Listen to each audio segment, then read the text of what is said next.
Quash పిటిషన్లో supreme court తీర్పు. Arrest, రిమాండ్పై అభ్యంతరాలు లేవు. 17A వర్తింపులో మాత్రమే భిన్నాభిప్రాయాలు. స్కిల్ డెవలప్మెంట్ కేసులో విపక్ష నేత చంద్రబాబు క్వాష్ పిటిషన్ సుప్రీం ద్విసభ్య ధర్మాసనం తమ నిర్ణయం స్పష్టం చేసింది. 17A కేంద్రంగా జరిగిన ఈ పిటిషన్ వాదనలపైన ఈరోజు తీర్పు ఇచ్చింది.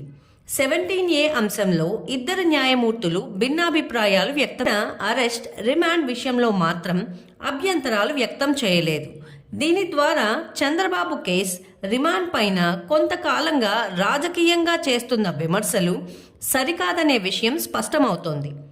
మరోవైపు చంద్రబాబు 17A వర్తిస్తుందని జస్టిస్ అనిరుద్ బోస్ పేర్కొన్నారు. 17A ప్రకారం చంద్రబాబు అరెస్టుకు గవర్నర్ అనుమతి తీసుకోవాలన్నారు. ఆ అనుమతి ఇప్పుడైనా తీసుకోవచ్చన్నారు. ముందస్తు అనుమతికి, రిమాండ్కు మాత్రం సంబంధం లేదన్నారు. అయితే సెక్షన్ 17A అన్వయించే విషయంలో తమకు భిన్నాభిప్రాయాలు ఉన్నట్టు పేర్కొన్నారు.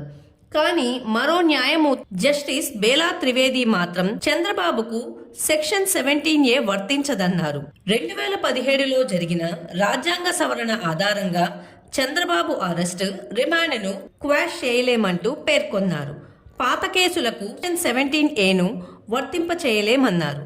17A ఉద్దేశం అవినీతి పరుల్ని రక్షించడం కాదన్నారు. కాబట్టి ట్రయల్ కోర్టు తీసుకున్న నిర్ణయంలో జోక్యం చేసుకోలేమని ఆమె తెలిపారు. ఇప్పుడు సుప్రీం CJకు ఈ 17A అంశాన్ని రిఫర్ చేశారు.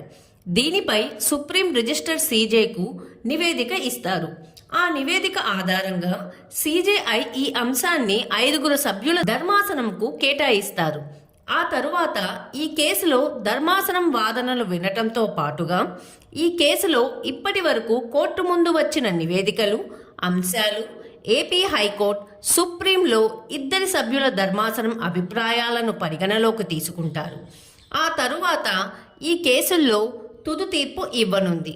ప్రస్తుతం తమ అభిప్రాయాలు స్పష్టం చేసిన 2 న్యాయమూర్తులు ఈ బెంచ్లో ఉండరు.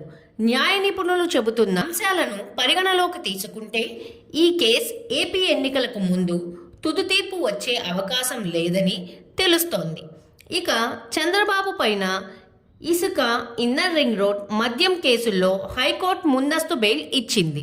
ఫైబర్ గ్రిడ్తో పాటుగా హైకోర్టు స్కిల్ కేసులో మంజూరు చేసిన బెయిల్ పైన ఏపీ CID సుప్రీంకోర్టులో దాఖలు చేసిన అప్పీల్ పైన తీర్పు రావాల్సి ఉంది. ఈ వీడియో కనుక మీకు నచ్చితే లైక్ చేయండి. మా ఛానల్ని సబ్స్క్రైబ్ చేసుకోవడం మాత్రం మర్చిపోకండి.